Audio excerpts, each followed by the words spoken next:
Hello, dear students and viewers. Welcome back again, Laksh classes. Today we are going to discuss about gel electrophoresis. So, the first of all, what is the exact definition of gel electrophoresis?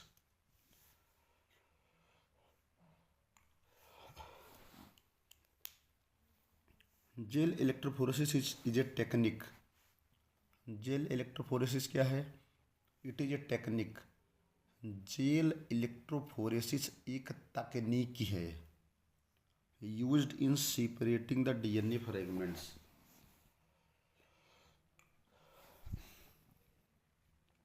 Jail electrophoresis एक तकनीक है जिसके द्वारा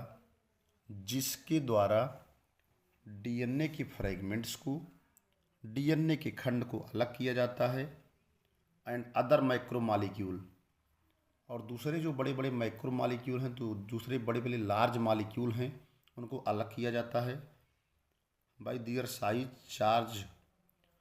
तो gel electrophoresis is a kind of technique और we can see in other words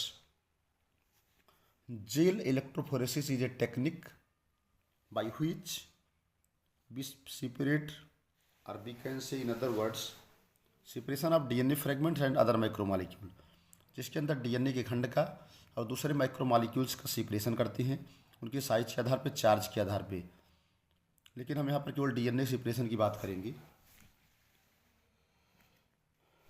are gel electrophoresis is a technique अथवा gel electrophoresis क्या है? एक तकनीक है which is used in separating the DNA fragments. Gel electrophoresis एक तकनीक है जिसके अंदर हम डीएनए के खंड का सेपरेशन करते हैं उनके साइज के आधार पर, उनके चार्ज के आधार पर, चार्ज माने आवेश के आधार पर। Since DNA fragments are negatively charge, क्योंकि जो डीएनए के खंड होते हैं वो नकारात्मक होते हैं, चार्ज के होते हैं, उस पर नकारात्मक आवेश होता है, नेगेटिव चार्ज होता है। Can be separated by forcing toward anode. तो डीएनए के फ्रेगमेंट्स को अगर एनोड की ओर बल लगाकर सेंड किया जाए तो वे सेपरेट हो जाते हैं, क्योंकि एनोड जो होता है पॉजिटिव इलेक्ट्रोड होता है। Under an electric field through a medium और मैट्रिक्स, किसी भी वैद्युत क्षेत्र के अंदर किसी भी मीडियम में अगर डीएनए फ्रेगमेंट्स को ये नोड की तरफ ले जाया जाएगा तो वे आपस में सेपरेट हो जाएंगे, अलग हो जाएंगे।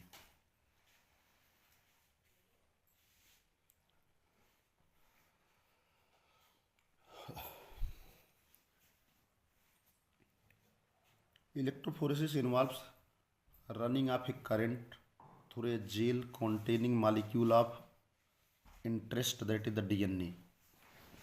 इलेक्ट्रोफोरेसिस के अंतर्गत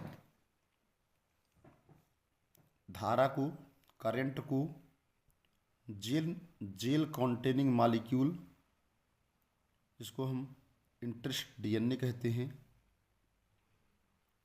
electrophoresis involves running of current through a gel containing molecule of interest, that is DNA. कुल मिलाकर के इलेक्ट्रोफोरेसिस के अंतर्गत जो प्रवाहित धारा होती है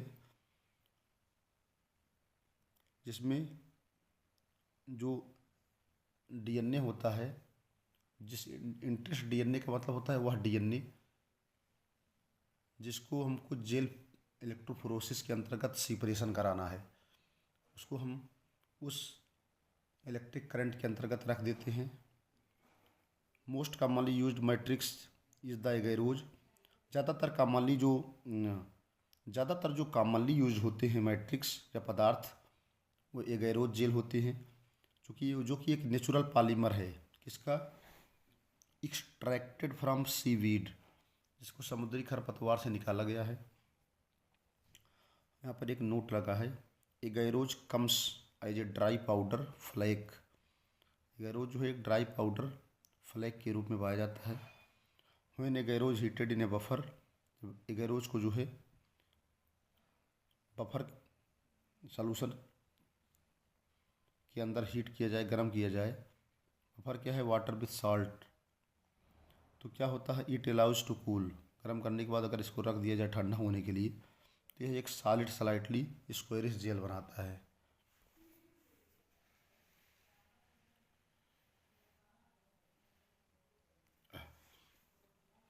gel is a matrix of agarose molecule. Gel क्या है?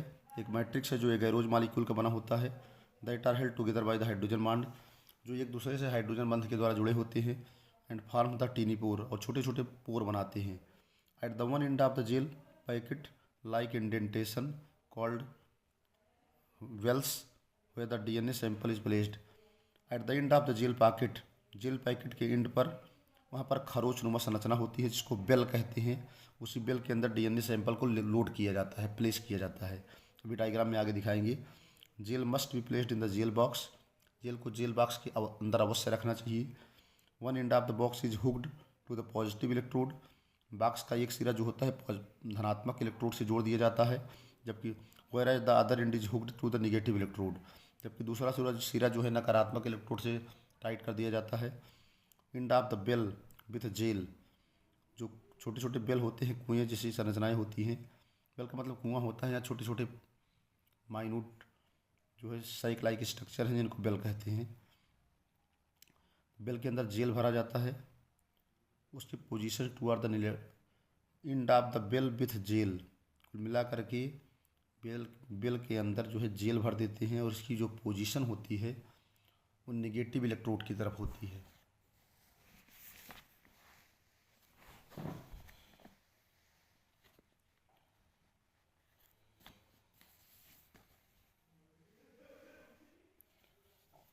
The end without bell towards which DNA fragments migrate is position toward the positive electrode. The end without bell, ऐसे एंड्स जहाँ पर बेल नहीं पाई जाती है, कुल मिला करके the ends without well towards which DNA fragments migrate is position toward the positive electrode. कुल मिला करके जिस तरफ बेल नहीं पाई जाती है उसका जो सिरा होता है वो पॉजिटिव इलेक्ट्रोड की तरफ होता है। When the power is turned on, जब इलेक्ट्रिक सप्लाई ऑन कर देते हैं, and the current is passing on the gel, current जो है जेल के अंदर प्रवाहित होने लगता है। The gel is set to be running, तब जेल जो है रनिंग करने लगता है, तो उसमें दौड़ने लगता है। एज द जेल रन्स, जैसे जैसे जेल जो है रन करता है, DNA fragment resolve according to their size, DNA fragment जो होते हैं वो रिसॉल्व होने लगते हैं अपने आकार के आधार पर, through the sieving effect, sieving प्रभाव के कारण जो जेल के द्वारा होता है, और डीएनए फ्रैगमेंट्स सेपरेट होने लगेंगे। जब सेपरेट होने लगेंगे डीएनए फ्रैगमेंट्स, तो उसके अंदर पॉइंट देखिए, स्मॉलर द फ्रैगमेंट्स, जितने भी स्मॉलर फ्रैगमेंट के डीएनए होंगी, smaller is the fragment size faster it moves, कुल मिला के जितने भी डीएनए के फ्रैगमेंट्स छोटे होंगी उनमें मूवमेंट ज़्यादा होगा, उनमें गमन ज़्यादा होगा। Lines of DNA on the gel is called band, gel के अंदर जो डीएनए की लाइन बनती है, जेल के अंदर जो डीएनए की रेखाएं बनती है, उसको बैंड्स के नाम से जाना जाता है। ये देखिए डायग्राम, 1 2 3 4 ये बेल है, इनके अंदर ये फर्स्ट बेल है। First well is acting as a DNA ladder, first well जो है डीएनए लैडर का काम करता है। 1 2 3 4 डीएनए सैंपल इसके अंदर लोड कर दिए जाते हैं। इधर जो है निगेटिवली चार्ज इलेक्ट्रोड है, इसके जस्ट अपोजिट जो है पॉजिटिवली चार्ज इलेक्ट्रोड है। और आप देखेंगे जब सेपरेशन होगा तो जो स्मॉलर डीएनए है, जो छोटे डीएनए हैं, वो तो ज़्यादा तेज़ मूव करेंगे। देखिए मूव करके चले जाएंगे नीचे की ओर। Small DNA fragments moves quickly, जो छोटे छोटे डीएनए हैं वो बहुत तेज़ी से देखिए बहुत आगे की ओर बढ़ जाते हैं। Smaller is the fragment size faster it move, मतलब smaller is the size of DNA fragments, faster is the movement. जितने छोटे डीएनए देखिए ज़्यादा से ज़्यादा मूव करके नीचे चले आए हैं, लार्जर डीएनए है वो ऊपर बचा हुआ है। तो क्योंकि इनमें गमन कम होता है, लार्जेस्ट डीएनए में गमन कम होता है, लार्जेस्ट डीएनए कम गमन कर पाते हैं, इसलिए देखिए यहाँ ऊपर की ओर दिखाई देंगे, स्मॉलेस्ट डीएनए जो है नीचे की ओर दिखाई देंगे, इनमें मूवमेंट ज़्यादा होता है। ये निगेटिव है, पॉजिटिव है।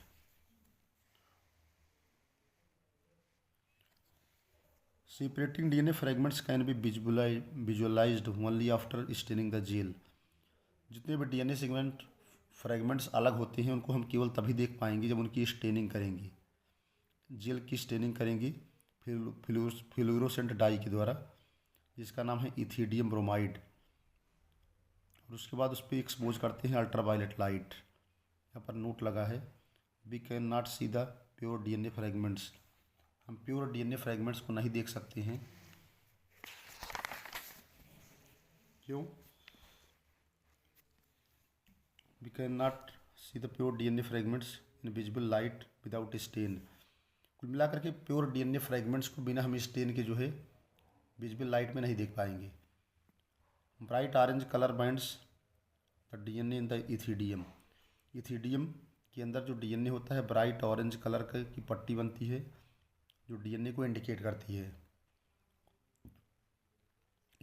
इथिडियम ब्रोमाइड जेल होता है। कुल मिलाकर के इथिडियम ब्रोमाइड जेल के अंदर डीएनए का जो बैंड्स होता है वो पट्टी के रूप में पाया जाता है, जिसको हम अल्ट्रावायलेट लाइट में एक्सपोज कर सकते हैं। अल्ट्रावायलेट लाइट में जो हम देख सकते हैं प्रत्येक बैंड में जो डीएनए मॉलिक्यूल होते हैं वो पार्टिकुलर यानी एक खास या निश्चित आकार के होते हैं। Separated bands are DNA are cut out. उसके बाद जो अलग डीएनए बैंड्स होते हैं उनको कट कर लेते हैं, अलग कर देते हैं एगारोज जेल से and extended from gel piece, और जेल पीस से अलग कर देते हैं। This step is called elution. इस स्टेप को इल्यूशन कहते हैं। नोट है, the DNA fragments purified in this way. इस तरह से जो डीएनए फ्रेगमेंट्स को हम प्योरीफाइड करते हैं are used in the constructing them with cloning vectors. इस तरह से डीएनए के फ्रेगमेंट्स को, इस तरह से डीएनए के खंड को, इस तरह से प्योरीफाइड डीएनए के फ्रेगमेंट्स को हम अलग कर लेते हैं और उसको इकट्ठा कर लेते हैं और उसको क्लोनिंग वेक्टर के रूप में यूज किया जाता है। नेक्स्ट है, electric currents of 50 to 150 volt is applied in gel electrophoresis. 50 से 150 वोल्ट की जो विद्युत धारा होती है वो इलेक्ट्रोफोरेसिस के दौरान जो है प्रयोग की जाती है। Strong charges and small size molecule increases the speed. कुल मिलाकर के जो स्मॉल साइज होते हैं, जो छोटे स्ट्रॉन्ग चार्ज, जो मजबूत चार्ज होते हैं, ज़्यादा से ज़्यादा जो आवेश होते हैं, छोटे साइज के जो मॉलिक्यूल होते हैं वही स्पीड को इंक्रीज कर देते हैं। लास्ट में है यूजेज ऑफ जेल इलेक्ट्रोफोरेसिस। पहला यूज क्या है, बहुत इम्पोर्टेंट है, वेरी वेरी इम्पोर्टेंट है। Usages of gel electrophoresis is very very very important. First, to get a DNA fragments for forensic purpose. किसी फोरेंसिक पर्पज से लिए, किसी फोरेंसिक जांच पड़ताल के लिए, क्रिमिनल केसेस में एक्चुअल विक्टिम का पता लगाने के लिए इस डीएनए फ्रेगमेंट्स को जो हम सेपरेट करते हैं with the help of gel electrophoresis. So it is very clear that with the help of the gel electrophoresis we can separate the small DNA fragments that is used in the forensic purpose. दूसरा है to get DNA fingerprints for paternity testing. इसके अलावा हम DNA fingerprint की मदद से actual father का, actual parents का पता लगा सकते हैं। सो in resolving the paternity cases, with the help of DNA fingerprinting, the technique of the gel electrophoresis is also a very useful technique that helps in resolving the paternity testing cases. Actual parents का पता लगाने में बहुत मदद करती है। तो इस तरह से this is the use of gel electrophoresis. I hope that the lecture must be understand to all of you. Lecture आप सभी को बहुत समझ में आया होगा।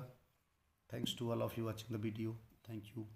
अगर आप चैनल पर नए हैं तो चैनल को लाइक और सब्सक्राइब जरूर करिएगा। Thanks to all of watching the video. Thank you.